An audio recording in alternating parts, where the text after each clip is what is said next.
നമ്മുടെ next topic module 4 നമ്മൾ കയറുകയാണ്.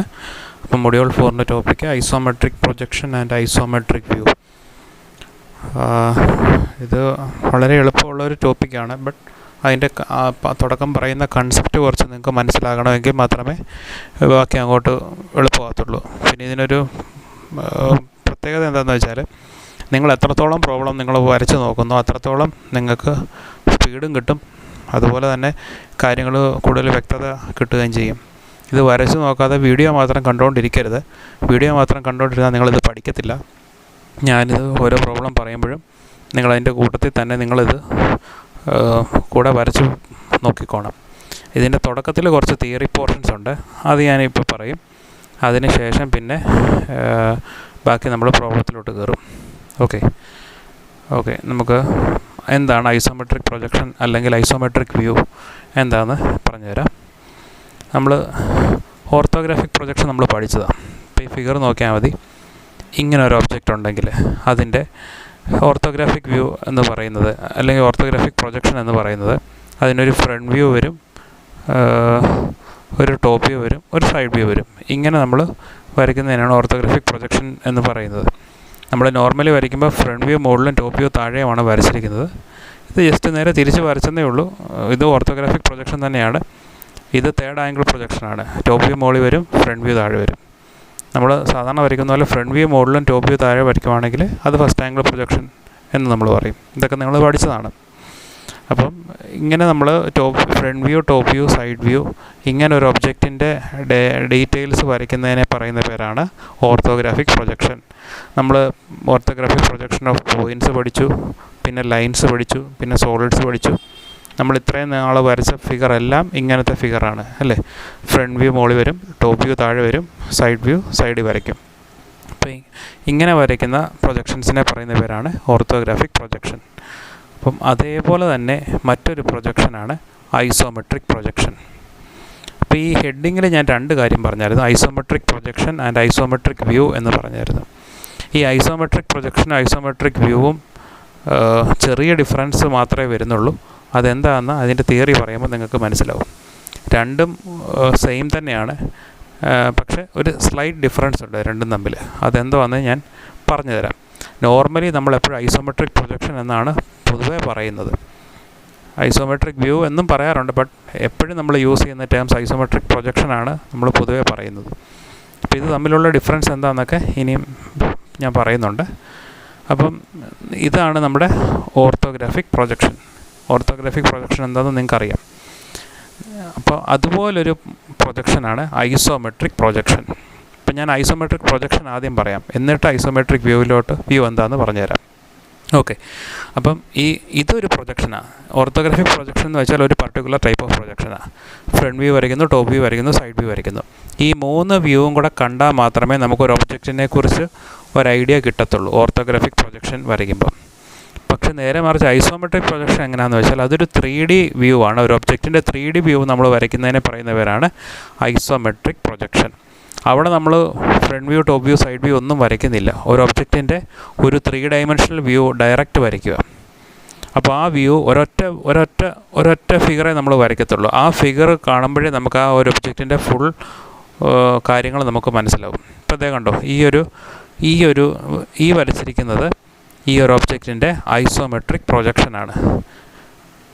ഈ പ്രൊജക്ഷൻ എന്ന് വെച്ചാൽ ഐസോമെട്രിക് പ്രൊജക്ഷൻ എന്ന് വെച്ചാൽ ഒരൊറ്റ ഫിഗറേ ഉള്ളൂ. അതിന് front view, top view, side view അങ്ങനെയൊന്നുമില്ല. ഒരൊറ്റ പടമാണ്. അപ്പം അത് വരയ്ക്കുന്നതിന് കുറച്ച് പ്രത്യേകതകളുണ്ട്. അതാണ് ഇനി അടുത്തായിട്ട് നമ്മൾ പഠിക്കാൻ പോകുന്നത്. അപ്പം ഐസോമെട്രിക് പ്രൊജക്ഷൻ എന്ന് പറഞ്ഞ് എന്താണെന്ന് വെച്ചാൽ ഒരു ഒബ്ജക്റ്റിൻ്റെ 3D ഇമേജ് നമ്മൾ വരയ്ക്കുന്നതിനെ പറയുന്ന പേരാണ് ഐസോമെട്രിക് പ്രൊജക്ഷൻ. എന്ന് വെച്ചാൽ 3D ഇമേജ് ചുമ്മാ വരയ്ക്കാൻ പറ്റത്തില്ല, അതിന് ചില കണ്ടീഷൻസൊക്കെ ഉണ്ട്. അതെന്താണെന്ന് പറയുന്നുണ്ട്. അപ്പോൾ ഒരു ഒബ്ജക്റ്റിൻ്റെ ഏറ്റവും എന്ന് വെച്ചാൽ ഈ ഒരു ഫിഗർ നോക്കുവാണെങ്കിൽ ഈ ഒരു ഫിഗർ നോക്കിയാൽ നിങ്ങൾക്ക് മനസ്സിലാവും ഇത് ഈ ഒബ്ജക്റ്റിനെ കുറിച്ചുള്ള മാക്സിമം ഡീറ്റെയിൽസ് നമുക്ക് ഈ ഒരു ഫിഗറിൽ നിന്ന് കിട്ടുന്നുണ്ട്. നേരെ മറിച്ച് ഇവിടെ നോക്കിക്കേ, ഈ ടോപ്പ് വ്യൂ നോക്കിയാൽ നമുക്ക് ഈ ഒബ്ജക്റ്റ് എങ്ങനെ വരുമെന്നൊന്നും പറയാൻ പറ്റത്തില്ല. ഈ ഫ്രണ്ട് വ്യൂ മാത്രം നോക്കിയാൽ ഈ ഒബ്ജക്റ്റ് എങ്ങനെ വരുമെന്ന് നമുക്കറിയത്തില്ല. സൈഡ് വ്യൂ നോക്കിയാലും മാത്രം നോക്കിയാൽ നമുക്കൊരു ഈ ഒബ്ജക്റ്റ് എങ്ങനെ ആയിരിക്കുന്നതെന്ന് പറയാൻ പറ്റത്തില്ല. ഈ 3 വ്യൂ കൂടെ വെച്ച് നോക്കിയാലേ നമുക്ക് ഓർത്തോഗ്രാഫിക് പ്രൊജക്ഷൻ ഈ 3 views front view, top view, side view എല്ലാം കൂടെ വെച്ച് നോക്കിയാൽ നമുക്ക് ഈ ഒരു ഒബ്ജക്റ്റിനെ കുറിച്ചൊരു ഐഡിയ നമുക്ക് കിട്ടത്തുള്ളൂ. പക്ഷെ നേരെ മറിച്ച് ഐസോമെട്രിക് പ്രൊജക്ഷനിൽ അങ്ങനെയല്ല. നമ്മൾ ആ വരയ്ക്കുന്ന ഒരൊറ്റ ഫിഗർ വെച്ച് തന്നെ നമുക്ക് മാക്സിമം ആ ഒരു ഒബ്ജക്റ്റിൻ്റെ ഡേറ്റ മൊത്തം നമുക്ക് മനസ്സിലാവും. അപ്പോൾ അങ്ങനെ വരയ്ക്കുന്ന ഫിഗേഴ്സിനെ പറയുന്ന പേരാണ് ഐസോമെട്രിക് പ്രൊജക്ഷൻ. എന്ന് വെച്ചാൽ ഏറ്റവും മാക്സിമം നമുക്ക് എത്രത്തോളം നമുക്കൊരു ഒബ്ജക്റ്റിനെ കുറിച്ചുള്ള അറിവ് നമുക്ക് ഏറ്റവും കൂടുതൽ നമുക്കൊരു ഒബ്ജക്റ്റിനെ കുറിച്ച് മനസ്സിലാക്കുന്നത് ആ ഒരു ഒബ്ജക്റ്റ് അതിൻ്റെ ഐസോമെട്രിക് പൊസിഷനിൽ വെക്കുമ്പോഴാണ്. മനസ്സിലാകുന്നുണ്ട്? ഏതൊരു ഒബ്ജക്റ്റും, അതൊരു ചിലപ്പോൾ ഒരു ക്യൂബാകാം, ഒരു പ്രിസമാകാം, ഒരു പിരമിഡാകാം, ഏത് ഒബ്ജക്റ്റും ആയിക്കൊള്ളട്ടെ, ആ ഒരു ഒബ്ജക്റ്റിനെ നമുക്ക് അതിൻ്റെ ഐസോമെട്രിക് പൊസിഷനിൽ വെക്കുമ്പോഴാണ് നമുക്ക് ആ ഒരു ഒബ്ജക്റ്റിൻ്റെ മാക്സിമം കാര്യങ്ങൾ മനസ്സിലാകുന്നത്. ഇപ്പോൾ ഈ ഒരു ഒബ്ജക്റ്റ് നോക്കുവാണെങ്കിൽ ഇതാണ് അതിൻ്റെ ഐസോമെട്രിക് പൊസിഷൻ. ഈ ഒരു പൊസിഷനിൽ നമുക്ക് ഈ ഒരു ഒബ്ജക്റ്റ് ഇങ്ങനെ ഇരിക്കുന്ന ഒരു ഒബ്ജക്റ്റിനെ കാണുമ്പോഴേ തന്നെ നമുക്ക് അതിൻ്റെ മാക്സിമം ഡേറ്റ മനസ്സിലാവും. അപ്പോൾ അതാണ് അതിൻ്റെ ഐസോമെട്രിക് പൊസിഷൻ എന്ന് പറയുന്നത്. ഐസോമെട്രിക് പൊസിഷൻ എന്നാണ് പറഞ്ഞത്. പൊസിഷനും പ്രൊജക്ഷനും വ്യൂവും എല്ലാം തമ്മിൽ ഞാൻ ഇനിയും വ്യത്യാസപ്പെടുത്തി ഞാൻ പറഞ്ഞു തരാം എന്താണെന്ന്. അപ്പോൾ ഇങ്ങനെ നമ്മളൊരു ഒബ്ജക്റ്റിനെ ഇങ്ങനത്തെ ഒരു വ്യൂ വരയ്ക്കുന്നതിനെ പറയുന്ന പേരാണ് ഐസോമെട്രിക് പ്രൊജക്ഷൻ. കേട്ടോ, ഐസോമെട്രിക് പ്രൊജക്ഷൻ. ഓക്കെ, അപ്പോൾ ഈ പ്രൊജക്ഷനും വ്യൂവും എല്ലാം തമ്മിലുള്ള വ്യത്യാസങ്ങൾ ഇനി അടുത്തായിട്ട് ഞാൻ പറഞ്ഞുതരാം. ഓക്കെ, ഇപ്പം അടുത്തതായിട്ട് ഐസോമെട്രിക് പ്രൊജക്ഷൻ ഞാൻ ജസ്റ്റ് ഒരു ഐഡിയ തന്നു. ഇപ്പം അതിനെക്കുറിച്ച് കൂടുതലായിട്ട് ഞാൻ ഈ സ്ലൈഡിൽ പറഞ്ഞുതരാം. നിങ്ങൾ ശ്രദ്ധിച്ചിരിക്കണം. കാര്യം ഇതൊരു ബോർഡും ചോക്കും വെച്ച് നമ്മൾ പറഞ്ഞു കൊടുക്കേണ്ട കാര്യങ്ങളാണ്. പക്ഷേ ഈ ഒരു പ്രത്യേക സാഹചര്യത്തിൽ ഇങ്ങനെ പഠിപ്പിക്കാനേ നിർവാഹമുള്ളൂ. അതുകൊണ്ട് വളരെ അറ്റൻറ്റീവായിട്ടിരിക്കുക. ഓക്കെ, അപ്പോൾ നേരത്തെ നമ്മൾ നോക്കിയ കൺസിഡർ ചെയ്ത ഫിഗർ ഈ ഫിഗറായിരുന്നു. ഇതാണ് ഈ ഒരു ഒബ്ജക്റ്റിൻ്റെ ഐസോമെട്രിക് പ്രൊജക്ഷൻ വരച്ച് വെച്ചിരിക്കുന്നത്. ഓക്കെ, ഇപ്പം ഞാൻ വേറൊരു ഫിഗർ കാണിക്കുക. ഇതൊരു ക്യൂബാണ്. ക്യൂബിനെ നമ്മളെല്ലാവരും വരയ്ക്കുന്നത് ക്യൂബിൻ്റെ ഷേപ്പ് ഈ ഒരു ഷേപ്പിലാണ് എല്ലാവരും നോർമലി ക്യൂബ് വരയ്ക്കുന്നത്. അപ്പോൾ ഈ ഒരു പൊസിഷൻ എന്ന് പറയുന്നത് നോർമലി അതിൻ്റെ ഐസോമെട്രിക് പൊസിഷനാണ്. അപ്പോൾ ഈ പൊസിഷനും പ്രൊജക്ഷനും വ്യൂവും തമ്മിലുള്ള വ്യത്യാസം ഇപ്പോൾ പറഞ്ഞുതരാം. അപ്പോൾ നോർമലി ഒരു ഒബ്ജക്റ്റിൻ്റെ ഐസോമെട്രിക് പൊസിഷൻ എന്ന് പറഞ്ഞാൽ ഈ വരച്ചിരിക്കുന്ന ഈ ഒരു പൊസിഷനാണ് ഐസോമെട്രിക് പൊസിഷൻ. ഇവിടെ വേറൊരു ഒബ്ജക്റ്റ് അതിൻ്റെ ഐസോമെട്രിക് പൊസിഷനിൽ വെച്ചിട്ടുണ്ട്. ഇവിടെ വേറൊരു ഒബ്ജക്റ്റ് അതിൻ്റെ ഐസോമെട്രിക് പൊസിഷനിൽ വെച്ചിട്ടുണ്ട്. അപ്പോൾ എന്താണ് ഈ ഐസോമെട്രിക് പൊസിഷൻ എന്ന് ഞാൻ പറഞ്ഞുതരാം. ഇപ്പം നമ്മൾ ഈ ഇതൊരു ഐസോമെട്രിക് പൊസിഷനിൽ ഇരിക്കുന്ന ഒബ്ജക്റ്റാണ്. മനസ്സിലായോ? ഇതിൻ്റെ പൊസിഷൻ ഇപ്പോൾ ഐസോമെട്രിക് പൊസിഷൻ ആക്കി വെച്ചിരിക്കുക. അപ്പം എന്താണ് ഈ ഐസോമെട്രിക് പൊസിഷൻ? ഐസോമെട്രിക് പൊസിഷൻ എന്ന് വെച്ചാൽ ഇത്രയേ ഉള്ളൂ. നമ്മൾ ഏതെങ്കിലും ഒരു ഒബ്ജക്റ്റിനെ അതിൻ്റെ ആക്സിസുകൾ XYZ ആക്സിസുകൾ തമ്മിൽ നമ്മൾ നോക്കുമ്പം 120 ഡിഗ്രിയിലാണ് നമ്മൾ കാണുന്നതെങ്കിൽ ആ ഇരിക്കുന്ന ഒബ്ജക്റ്റ് അതിൻ്റെ ഐസോമെട്രിക് പൊസിഷനിലാണ് ഇരിക്കുന്നത്. മനസ്സിലാവുന്നുണ്ടോ? നിങ്ങൾക്ക് പെട്ടെന്ന് മനസ്സിലാകാൻ ഇപ്പുറത്തെ ഫിഗർ നോക്കിക്കേ. ഈ ഒരു ഒബ്ജക്റ്റ് ഇപ്പോൾ അതിൻ്റെ ഐസോമെട്രിക് പൊസിഷനിൽ ഇരിക്കുക. അപ്പോൾ അതിൻ്റെ ആക്സിസുകൾ നോക്കിക്കേ. ഇങ്ങോട്ട് X ആക്സിസ്, ഇങ്ങോട്ട് Y ആക്സിസ്, ഇങ്ങോട്ട് Z ആക്സിസ്. അങ്ങനെ നിങ്ങൾ കൺസിഡർ ചെയ്യുവാണെങ്കിൽ കണ്ടോ, 3 ആക്സിസുകളും തമ്മിൽ നമ്മൾ കാണുന്ന ആംഗിൾ 120 ഡിഗ്രി ആയിരിക്കും. അപ്പം ഇങ്ങനെ മാത്രമല്ല, ഇവിടെ ഒരു ലൈൻ വരയ്ക്കുവാണെങ്കിൽ ആ ലൈനും ഈ സർഫസും തമ്മിൽ 30 ഡിഗ്രി ആംഗിളിൽ ആയിരിക്കും ഇരിക്കുന്നത്. അപ്പം ഈ ഒരു പൊസിഷനിൽ എന്ന് വെച്ചാൽ ഒരു 30 ആംഗിളിൽ ഇരിക്കുന്ന ഒരു ഒബ്ജക്റ്റ് അതിൻ്റെ ആക്സിസ് നോർമലി അതിൻ്റെ ഐസോമെട്രിക് ആക്സിസിൽ ആയിരിക്കും ഇരിക്കുന്നത്. അപ്പോൾ ഇങ്ങനെ ഒരു ലൈനുമായിട്ടൊരു 30 ഇൻക്ലിനേഷനിൽ ഇരിക്കുന്ന ഒരു ഒബ്ജക്റ്റിനെ നമ്മൾ അതിൻ്റെ ഐസോമെട്രിക് പൊസിഷനിൽ ഇരിക്കുന്ന ഒബ്ജക്റ്റ് എന്നാണ് പറയുന്നത്. മനസ്സിലാവുന്നുണ്ടോ? അപ്പം ഐസോമെട്രിക് പൊസിഷൻ എന്ന് വെച്ചാൽ ഇത്രയേ ഉള്ളൂ. ഏതെങ്കിലും ഒരു ഒബ്ജക്റ്റ് ഒരു പർട്ടിക്കുലർ ആംഗിൾ, ഇവിടെ നോക്കിക്കേ, ഈ ക്യൂബ് നോക്കിക്കേ, ഇതൊരു 30 ഡിഗ്രി ഉണ്ട്. ഈ ക്യൂബ് ഒരു ലൈൻ വരയ്ക്കുവാണെങ്കിൽ ആ ലൈനുമായിട്ട് 30 ഡിഗ്രി ആംഗിൾ മേക്ക് ചെയ്യുന്നുണ്ട്. ഈ സൈഡും ആ ലൈനുമായിട്ട് 30 ഡിഗ്രി ആംഗിൾ മേക്ക് ചെയ്യുന്നുണ്ട്. ഓക്കെ, അപ്പോൾ ഈ ക്യൂബ് ഇങ്ങനെ നമ്മൾ വെക്കുവാണെങ്കിൽ അതിൻ്റെ ആക്സിസ് എന്ന് വെച്ചാൽ അതിൻ്റെ ആക്സിസുകൾ തമ്മിലുള്ള ഇൻക്ലിനേഷൻ ഈ ഒരു ഇൻക്ലിനേഷനിലായിരിക്കും ഇരിക്കുന്നത്. മനസ്സിലാകുന്നുണ്ടോ?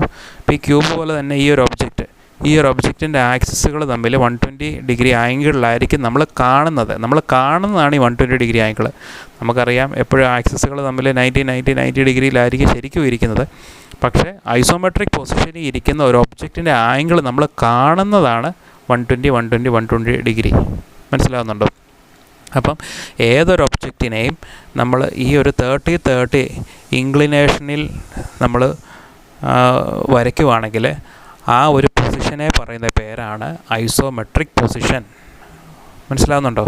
ഇപ്പോൾ ഇവിടെ നോക്കിക്കേ, ഈ വേറൊരു ഒബ്ജക്റ്റ്, ഈ ഒരു ഒബ്ജക്റ്റിൻ്റെ ഇവിടെയും ഈ ഒരു ഒബ്ജക്റ്റ് ഐസോമെട്രിക് പൊസിഷനിലാണ് വെച്ചിരിക്കുന്നത്. കാര്യം നമ്മൾ ഇതുവഴി ഒരു ലൈൻ വരയ്ക്കുവാണെങ്കിൽ ആ ലൈനും അതിൻ്റെ ഈ സർഫസുകളും തമ്മിൽ 30 ആംഗിളായിരിക്കും മേക്ക് ചെയ്യുന്നത്. മാത്രമല്ല അതിൻ്റെ ആക്സിസുകൾ തമ്മിൽ ഇവിടെ വരച്ചിരിക്കുന്നത് പോലെ തന്നെ 120 ഡിഗ്രിയിലായിരിക്കും നമ്മൾ കാണുന്നത്. അപ്പം ഏതൊരു ഒബ്ജക്റ്റും നമ്മൾ ഈ 30 ഇൻക്ലിനേഷനിൽ നമ്മൾ വെക്കുവാണെങ്കിൽ നമ്മൾ അതിൻ്റെ ആക്സിസ് ഈ 120 ഡിഗ്രിയിലേ നമുക്ക് കാണാൻ സാധിക്കത്തുള്ളൂ. അപ്പോൾ ആ ഒരു പൊസിഷനിൽ ഇരിക്കുന്ന ഒരു ഒബ്ജക്റ്റ് അതിൻ്റെ ഐസോമെട്രിക് പൊസിഷനിലാണ് ഇരിക്കുന്നത്. മനസ്സിലാവുന്നുണ്ടോ? ഇപ്പം നമ്മൾ പറഞ്ഞ ഐസോമെട്രിക് പൊസിഷൻ പിടികിട്ടിയോ? ഓക്കെ, ഏകദേശം ഒരു ഐഡിയ കിട്ടിയെന്ന് ഞാൻ വിചാരിക്കുന്നു. എന്ന് വെച്ചാൽ ഇപ്പം നേരത്തെ ഫിഗർ നോക്കിയാൽ തന്നെ മനസ്സിലാവും. ഇത് നമ്മളൊരു ലൈൻ വരയ്ക്കുവാണെങ്കിൽ, ഇതുവഴി ഒരു ലൈൻ വരയ്ക്കുവാണെങ്കിൽ ആ ലൈനുമായിട്ട് ഈ ഒരു സർഫസും 30 ആംഗിളിലായിരിക്കും ഇരിക്കുന്നത്. അപ്പോൾ അങ്ങനെ ഇരിക്കുന്ന 30 ആംഗിളിൽ ഇരിക്കുന്ന ഒരു വസ്തു എപ്പോഴും അതിൻ്റെ ഐസോമെട്രിക് പൊസിഷനിലായിരിക്കും ഇരിക്കുന്നത്. ഒരു വസ്തു അതിൻ്റെ ഐസോമെട്രിക് പൊസിഷനിലാണെങ്കിൽ നമുക്ക് അതിൻ്റെ ആക്സിസുകൾ തമ്മിൽ ഈ 120 ഡിഗ്രി ആംഗിളിലായിരിക്കും നമുക്ക് കാണാൻ സാധിക്കുന്നത്. അപ്പോൾ ഇത്രയും കാര്യങ്ങൾ തറവാക്കി മനസ്സിലാക്കി വെക്കുക. ഓക്കെ, ഇനി അടുത്തതായിട്ട് അതിൻ്റെ കുറച്ച് തിയറി ഉണ്ട്, അത് പറഞ്ഞുതരാം. അടുത്ത സ്ലൈഡിൽ നമുക്ക് കാണുന്നുണ്ട് ഇപ്പം ഞാൻ പറഞ്ഞ കാര്യം isometric axes lines and planes. ഇപ്പോൾ ഇവിടെ ഉണ്ടോ, ദ 3 ലൈൻസ് AL എന്ന് വെച്ചാൽ ഈ ലൈൻ, AD എന്ന് വെച്ചാൽ ഈ ലൈൻ, AH എന്ന് വെച്ചാൽ ഈ line meet at the point A and making 120 degree angles with each other are termed as isometric axis. ഇതുണ്ടോ, നമ്മൾ ക്യൂബ് ഇങ്ങനെ വരയ്ക്കുമ്പം ഈ 3 ആക്സിസുകൾ തമ്മിൽ നമ്മൾ കാണുന്ന ഇൻക്ലിനേഷൻ 120 ഡിഗ്രി ആയിരിക്കും. ആ ആക്സിസുകളെ പറയുന്ന പേരാണ് ഐസോമെട്രിക് ആക്സസ്. പിന്നെ അടുത്ത പോയിൻ്റ് എന്ന് വെച്ചാൽ the lines parallel to these axis are called isometric line. നമ്മുടെ ആക്സിസ് ഏതാ? ഒന്നിത്. അപ്പോൾ ഇതിനോട് പാരലായിട്ട് വരുന്ന ലൈൻസിന് എല്ലാം ഐസോമെട്രിക് ലൈൻസ് എന്നാണ് പറയുന്നത്. ഇപ്പോൾ ഇവിടെ വരച്ചിരിക്കുന്ന എല്ലാ ലൈൻസും ഐസോമെട്രിക് ലൈൻസാണ്. ഈ ലൈൻ നോക്കുവാണെങ്കിൽ ഈ ലൈൻ നോക്കുവാണെങ്കിൽ ഈ ആക്സിസിനോട് പാരല, അപ്പോൾ ഇതൊരു ഐസോമെട്രിക് ലൈനാണ്. ഈ ലൈൻ നോക്കുവാണെങ്കിൽ ഈ ആക്സിസിനോട് പാരല, അപ്പോൾ ഇതൊരു ഐസോമെട്രിക് ലൈനാണ്. ഈ ലൈൻ നോക്കുവാണെങ്കിൽ ഈ ആക്സിസിനോട് പാരല, അപ്പോൾ ഇതൊരു ഐസോമെട്രിക് ലൈനാണ്.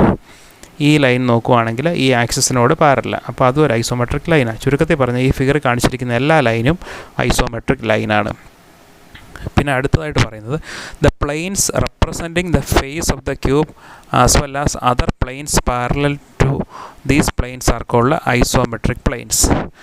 ഇപ്പം the planes representing the faces of the cube as well as other planes parallel to the planes are called isometric planes. അപ്പോൾ ഇവിടെ നോക്കിയാൽ മതി, ഈ ആക്സിസിനോട് ചേർന്നിരിക്കുന്ന ഈ പ്ലെയിൻസുകൾ, ഒരു പ്ലെയിൻ ഇതാണ്, അടുത്ത പ്ലെയിൻ ഇതാണ്, അടുത്ത പ്ലെയിൻ ഇതാണ് അല്ലേ. അപ്പോൾ ഈ ആക്സിസിനോട് ചേർന്നിരിക്കുന്ന ഈ പ്ലെയിൻസിനെ പറയുന്ന പേരാണ് ഐസോമെട്രിക് പ്ലെയിൻസ്. അപ്പോൾ ഈ പ്ലെയിൻസിനോടൊക്കെ പാരലായിരിക്കുന്ന പ്ലെയിൻസ് എല്ലാം ഐസോമെട്രിക് പ്ലെയിൻസ് ആയിരിക്കും. അതാണ് അടുത്ത ഇമ്പോർട്ടൻറ്റ് പോയിൻറ്റ്.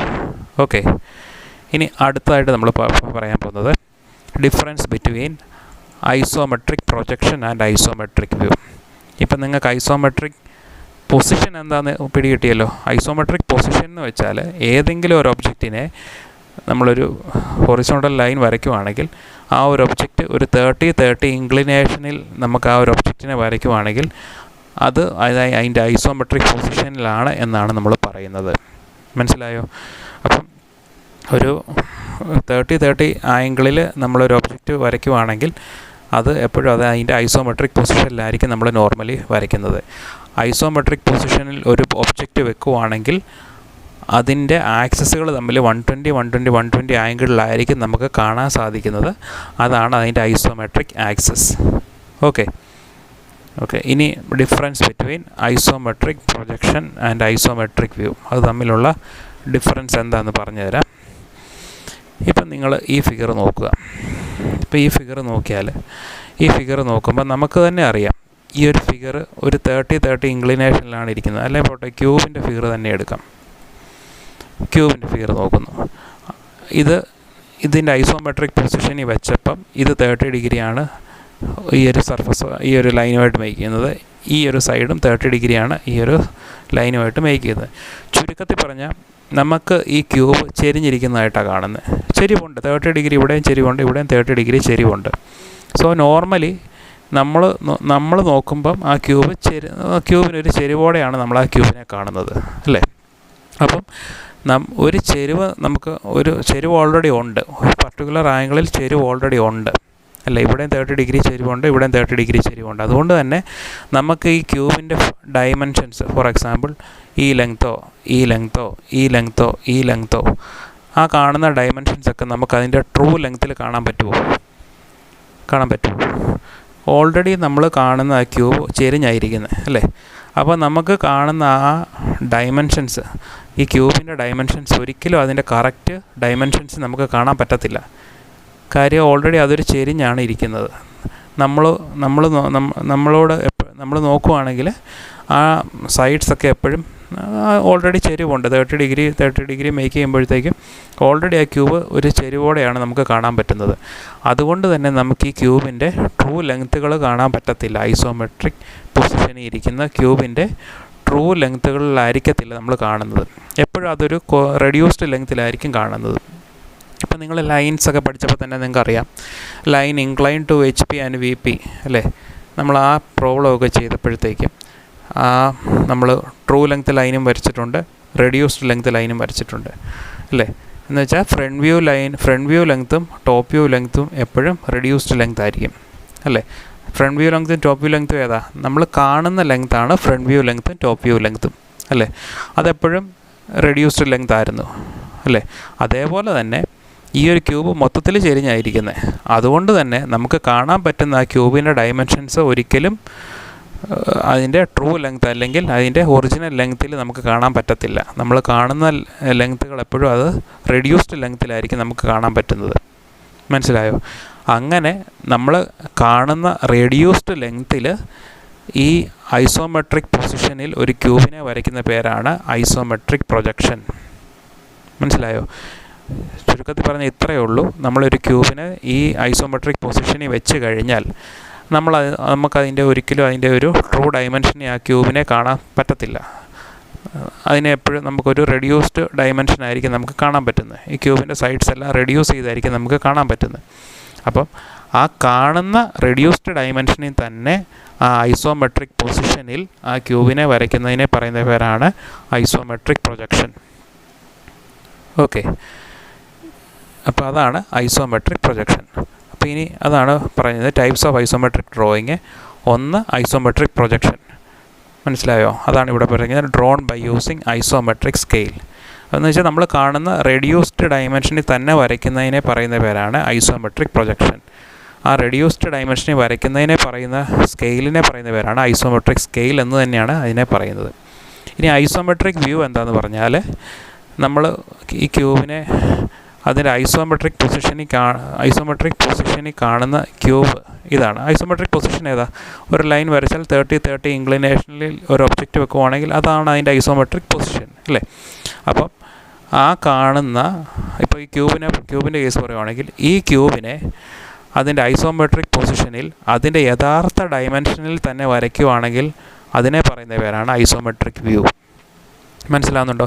ഇപ്പോൾ ഈ ക്യൂബിൻ്റെ ഈ ഒരു സൈഡിൻ്റെ ലെങ്ത് 50 ആണെങ്കിൽ നമുക്ക് ഐസോമെട്രിക് പൊസിഷനിൽ വെക്കുമ്പം നോർമലി അതിൻ്റെ 50 mm നമുക്ക് കാണാൻ പറ്റത്തില്ല. നമുക്ക് ഐസോമെട്രിക് പൊസിഷനിൽ വെച്ചാൽ ഒരു റെഡ്യൂസ്ഡ് ലെങ്ത്തിലേ നമുക്ക് കാണാൻ പറ്റത്തുള്ളൂ, അല്ലേ?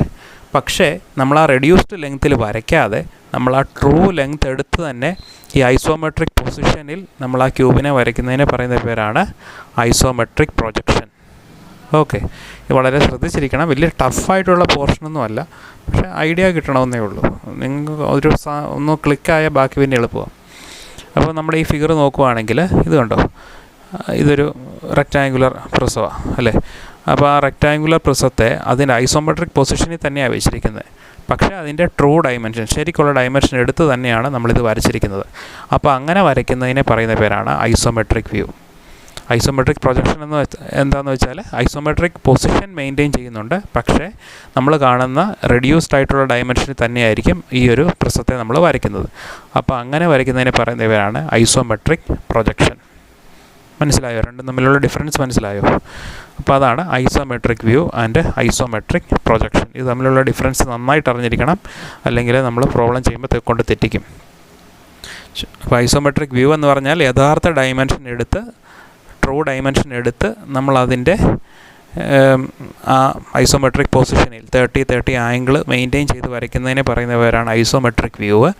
ഐസോമെട്രിക് പ്രൊജക്ഷൻ എന്താണെന്ന് പറഞ്ഞാൽ ഈ 30 ആംഗിൾ സെയിം തന്നെ, 30 ആംഗിളിൽ തന്നെയാണ് നമ്മളതും വരയ്ക്കുന്നത്. പക്ഷേ അതിൻ്റെ നമ്മൾ വരയ്ക്കുന്ന സൈഡിൻ്റെ ലെങ്ത് എല്ലാം റെഡ്യൂസ്ഡ് ലെങ്ത്തിലായിരിക്കും നമ്മൾ വരയ്ക്കുന്നത്. എന്ന് വെച്ചാൽ നമ്മൾ കാണുന്ന റെഡ്യൂസ്ഡ് ലെങ്ത്തിൽ തന്നെയായിരിക്കും നമ്മൾ ഈ ഐസോമെട്രിക് പ്രൊജക്ഷൻ വരയ്ക്കുന്നത്.